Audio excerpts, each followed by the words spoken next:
দেশের চলমান আন্দোলনে শিক্ষার্থী জনতার উপর নিঃসৃংসতার বিচার ও বৈষম্যমুক্ত সমাজ চেয়ে মানববন্ধন করেছে ক্রীড়া সাংবাদিকরা। সামাজিক যোগাযোগ মাধ্যমে একে একে পোস্ট দিয়েছেন জাতীয় দল ও দলের বাইরে থাকা অনেক ক্রিকেটার।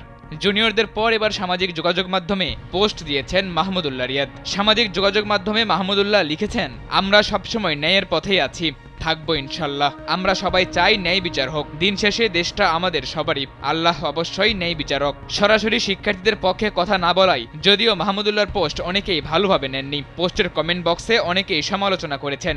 রিয়াদ নামে তার এক সমর্থক লিখেছেন, আপনি সহ বাংলাদেশ ক্রিকেট দলের কয়েকজনের প্রতি অনেক শ্রদ্ধা ছিল, কিন্তু বাংলাদেশের এই দুর্দিনে আপনাদের নীরবতা দেখে আপনাদের প্রতি ঘৃণা জমে গেছে। 250-টিরও বেশি ডিজাইন অপশন নিয়ে ওয়ালটন স্মার্ট ফ্রিজ, বোঝে আপনার প্রয়োজন। এছাড়া জাতীয় দলের আরেক ক্রিকেটার লিটন কুমার দাসও এদিন ফেসবুকে নিজের মতামত জানিয়েছেন। এক পোস্টে তিনি লিখেছেন, বিচারহীনতা থাকলে কোনো জাতি সাফল্য পায় না, সে তারা যতই সামনে এগিয়ে যাক না কেন। লাল ব্যাকগ্রাউন্ড শিক্ষার্থীদের প্রতিবাদের রং। অনেক সাবেক ও বর্তমান ক্রিকেটারই গত কয়েকদিনে শিক্ষার্থীদের ডাকে সাড়া দিয়ে ফেসবুক লাল করেছেন।